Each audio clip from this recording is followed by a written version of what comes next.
सुप्रभात छात्रों। कल हमने आधुनिक काल की राजनीतिक जो परिस्थिति है उसके बारे में हमने चर्चा कर दी थी। अब अध्ययन के लिए दूसरी जो परिस्थिति है वह सामाजिक परिस्थिति। तो ये सामाजिक है ना, राजनीति से संबंधित यह सामाजिक परिस्थिति होती है। तो सामाजिक परिस्थिति का हमें अध्ययन करना है। इस काल में काफी हलचल पैदा हो गई थी। जैसे हम देखते हैं 1937 में कांग्रेस का निर्वाचन, 1939 में त्यागपत्र, फिर 1940 का भारत विभाजन का आग्रह, 1942 को भारत स्वतंत्रता संग्राम या भारत छोड़ो आंदोलन। तो ऐसे जो है तो राजनीतिक जो परिस्थितियां है उसका समाज पर काफी प्रभाव होता है। तो यहाँ यानी समाज जो है वह राजनीति से अछूता नहीं होता। राजनीति जो है समाज से ही खेली जाती है। तो इस समय का समाज पर क्या परिणाम हो गया है, समाज कैसे दो पाटों के बीच चक्की पीसी जाती है, उसी तरह समाज की स्थिति हो गई थी। तो इसके बारे में हम चर्चा करेंगे। इस काल के राजनीतिक आंदोलन को चारित्रिक और आघात विश्वास की भावना के प्रति मध्यकालीन धार्मिक आंदोलनों तथा सामाजिक क्रांति के द्वारा हुई। यानी यह मध्यकालीन धार्मिक आंदोलन जो है तो उसके द्वारा यानी मध्यकाल यानी भक्ति काल जो है, भक्ति काल में भक्ति के आधार पर सब कुछ चल रहा था। इसके बाद रीति काल आ गया और रीति काल में हमने देखा जो साहित्य है या भक्ति काल की भक्ति की लहर जो है वही समाप्त हो गई, ऐसा नहीं है। तो वह प्रवाह बहता रहा, लेकिन भक्ति काल में जितने तीव्र गति से बहता था उसके आधार पर उसी तरह वह प्रवाहित नहीं हुआ है। इन उक्त उद्देश्यों की पूर्ति प्रत्यक्ष एवं परोक्ष रूप से होती रही। इन आंदोलनों में प्रमुख ब्रह्म समाज, आर्य समाज, महाराष्ट्र समाज, सनातन धर्म, स्वामी रामकृष्ण परमहंस, विवेकानंद, अरविंद के प्रवर्तक राजा राम मोहन राय, इनका उद्देश्य था समाज की कमियों रूढ़ियों को समाप्त करना।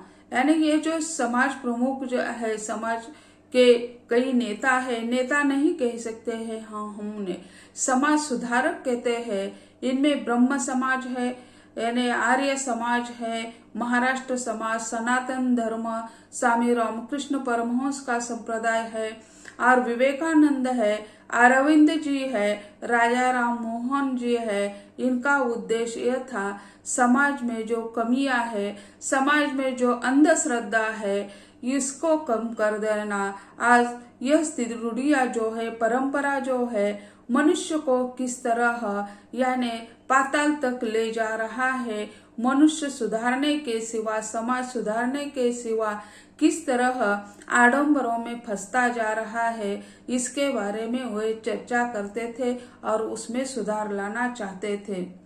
महाराष्ट्र में महादेव गोविंद रानडे के नेतृत्व में अनेक सामाजिक संस्थाओं की स्थापना हुई।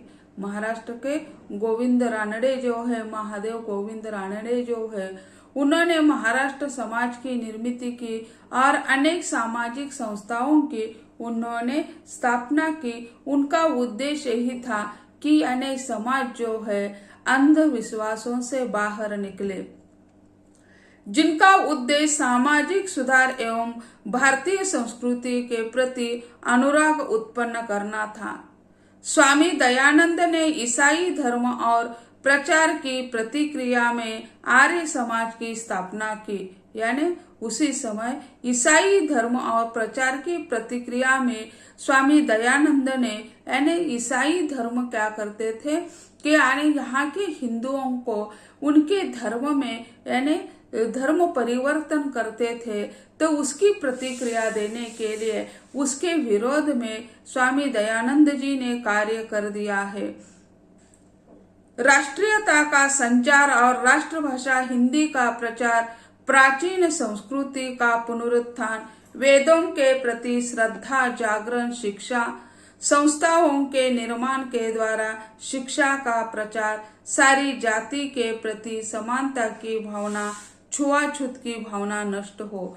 तो इनका मुख्य उद्देश्य क्या था? तो यानी राष्ट्रीयता का संचार, आर्य समाज की स्थापना यानी स्वामी दयानंद जी ने की।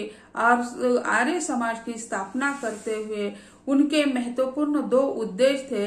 वे उद्देश्य थे कि राष्ट्रीयता का संचार और राष्ट्रभाषा हिंदी का प्रचार, और अपनी प्राचीन संस्कृति जो है वो प्राचीन संस्कृति लुप्त न हो जाए, उसे हम भूल न जाए, इसीलिए वे कार्य करते रहे। मनुष्य के या समाज में यही वे बीज बोते थे। अपना देश यानी सर्वश्रेष्ठ है, हमारी संस्कृति है वह महत्वपूर्ण है, उसे हम कभी न भूले। इसी करे वे नवजागरण का कार्य करते हुए दिखाई देते हैं। वेदों के प्रति यानी श्रद्धा या जागरण करने का यानी लोगों को जागरूक करने का कार्य उन्होंने स्वामी दयानंद जी ने कर दिए। फिर एक बार वे वेद जो है समाज के सामने आ गए। जैसे आज भी हम देखते हैं इस कोरोना महामारी में हमारे वेदों में बहुत कुछ लिखा हुआ है, उसी को हम प्रमाण मानते हुए आज इस कोरोना महामारी का यानी कोई इलाज उसमें है क्या, यह ढूंढने का प्रयास किया जा रहा है। विदेशों में वेदों पर यानी आजकल रिसर्च होता जा रहा है, अन्वेषण होता जा रहा है कि यानी किस तरह यानी वेदों में यह सब कुछ लिखा हुआ है। जैसे कहते हैं यानी अपने जो जैसे हमारे हिंदुस्तान की स्थिति यानी मृग की तरह हो गई है। कस्तूरी यानी जो है मृग के नाभि में बैठी होती है और मृग उसे ढूंढता फिरता है। उन्हें पता नहीं है कि कस्तूरी उनके नाभि में ही बैठी है, लेकिन उसे पता नहीं वो जहां से सुगंध आती है वही दौड़ लगाते हैं। उसी तरह हम भी यानी क्या कर रहे हैं, विदेशों के ओर यानी मुंह ताकते हैं और विदेशी जो है हमारे यहाँ की जो वेद है उसके बारे में सोच रहे हैं, उस पर अन्वेषण कर रहे हैं। तो ऐसे वेदों के प्रति श्रद्धा और जागरण का कार्य इन्होंने यानी स्वामी दयानंद जी ने कर दिया है। शिक्षा संस्थाओं के निर्माण के द्वारा प्रचार सभी जातियों के लिए उन्होंने करने का प्रयत्न कर दिया। अनेक उन्होंने शिक्षा संस्था स्थापन कर दी और उसके द्वारा सभी को समान अधिकार, सभी को शिक्षा का अवसर यह देने का कार्य स्वामी दयानंद जी ने कर दिया है। और छुआछूत की जो भावना है वह उन्होंने निकालने का प्रयत्न कर दिया है। तो उसका प्रारंभ उन्होंने शिक्षण क्षेत्र से कर दिया। शिक्षा के क्षेत्र में सब छात्र, सब जाति के छात्र एक जगह आकर रहेंगे तो यह छुआछूत नहीं रहेगी। इसीलिए उन्होंने शिक्षण क्षेत्र से ही छुआछूत को इन्हें दूर करने का प्रयत्न कर दिया है। इन सब कार्यों के लिए भारतीय जनता आर्य समाज के प्रवर्तक दयानंद जी की सदा ऋणी रहेगी। यानी आर्य समाज के प्रवर्तक स्वामी दयानंद जी माने जाते हैं। तो उन्होंने सारी मानव जाति के लिए कार्य करने का प्रण ले लिया। इसीलिए सारी मानव जाति आज उनकी यानी ऋणी है। इतने साल गुजर गए फिर भी आज उनकी शिक्षण संस्थाएं जो है वह सतत कार्यशील दिखाई देती है। वो बहुत बड़ी संस्थाएं बन चुकी है, लेकिन सभी के लिए समान अवसर ये जो तत्व है शिक्षा के क्षेत्र में आज भी कार्यरत है। इसी कारण आज का समाज स्वामी दयानंद जी का ऋणी माना जाएगा। थियोसॉफिकल सोसाइटी के द्वारा एनी बेजेंट जैसी विदेशी नारी जो अपने आप को पूर्व जन्म की हिंदू तथा हिंदू धर्म को सर्वश्रेष्ठ मानती थी। थियोसॉफिकल सोसाइटी जो है उसकी जो प्रणेता है यानी एनी बेजेंट जो है वो एक विदेशी नारी है। वह पहले से ही स्वतंत्र व्यक्ति स्वातंत्र है, तो वो विदेश से आकर हिंदुस्तान में समाज सेवा करने का काम कर देती है। और वो कहती है कि मेरा पूर्व जन्म जो होगा वो हिंदू होगा, मैं हिंदू धर्म मानती हूँ। और वो कहती है यानी इस सृष्टि में कौन सा धर्म श्रेष्ठ होगा तो हिंदू धर्म श्रेष्ठ होगा, ऐसा उन्होंने कहा है। इसमें विज्ञान की अतिबोधकता का विरोध करके भारतीय आध्यात्मिकता का उत्थान किया है। तो वो मानती है पहले से ही विदेशों में यानी विज्ञान को यानी काफी महत्व दिया है, लेकिन वह कहती है कि यानी विज्ञान का अति वापर इस्तेमाल नहीं करना चाहिए। तो करना भी चाहिए विज्ञान का, लेकिन उसका यानी ज्यादा मात्रा में कोई उपयोग नहीं होना चाहिए। उसके लिए आध्यात्म की जोड़ होनी चाहिए। यानी अध्यात्म से हमें शांति मिलती है। हमें यानी मनुष्य किसके लिए करता है? आजकल हम देख रहे हैं कोरोना महामारी से हमारे पास पैसा है, सब कुछ है, लेकिन कब तक हम इस धरती पर रहेंगे यह पता नहीं चल रहा है। ये विज्ञान के द्वारा ही चल रहा है। यह कोरोना जो है वह विज्ञान के आधार पर ही बनाया हुआ जैविक है। वह जैविक लड़ाई लड़ रहा है। शत्रु जैसे हम कहते हैं सीमा के पार होता है, लेकिन यह कोरोना जो है हवा के माध्यम से यहाँ आ चुका हुआ दिखाई देता है। हवा को हम कभी कहीं रोक नहीं सकते हैं, लेकिन शत्रु युद्ध तो यानी सीमा पर होता है, सैनिकों के बीच होता है। लेकिन आजकल ये जो युद्ध जो है वह यानी आमने सामने तलवार से, बंदूक से, गोली से या से नहीं खेले जाएंगे। ये जो है जैविक वार, ये जैविक युद्ध खेले जाएंगे। ऐसा लगता है जैसे प्रथम स्वतंत्रता संग्राम हो गया, द्वितीय हो गया, लेकिन उसी समय द्वितीय स्वतंत्रता संग्राम समाप्त हो गया। उसी समय ही कई व्यक्तियों ने कहा था कि तीसरा युद्ध होगा तो धरती पर कोई नहीं बचेगा। तो यानी यही अनुमान दिखाई देता है कि यह तीसरा युद्ध ही है और वो जैविक हथियारों से चल रहा है। यानी कोई हथियार, हमें कोई टैंक लाना है, कोई गोला बारूद लाना है, सैन्य सीमा पर भेजना है, ये कोई नहीं। सारे लोग अस्पताल में लगे हुए हैं। यही है, यह जैविक युद्ध चल रहा है और उसे सारे देश, जग जो है, दुनिया सारी बेहाल बन चुकी है। तो यानी हम दूसरी स्थिति से, लहर से गुजर रहे हैं। अब भी तीसरी स्थिति आने वाली है, तीसरी लहर आने वाली है। क्या बचेगा और क्या यानी बह जाएगा, इसका हम निर्णय नहीं कर सकते हैं।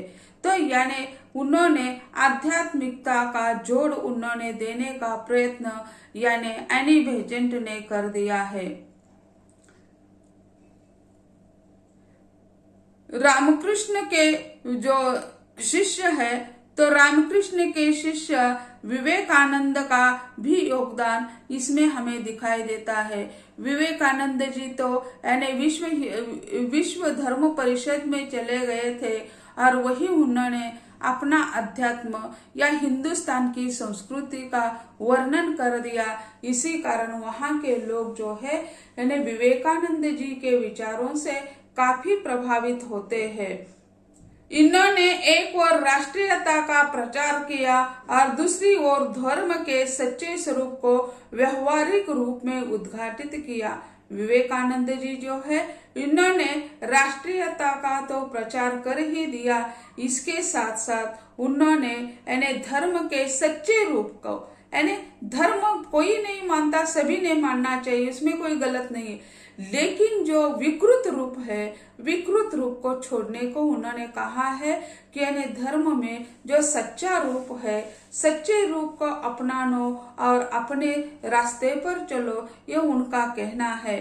व्यवहारिक रूप में लाने के लिए यानी विवेकानंद जी ने कार्य कर दिया है।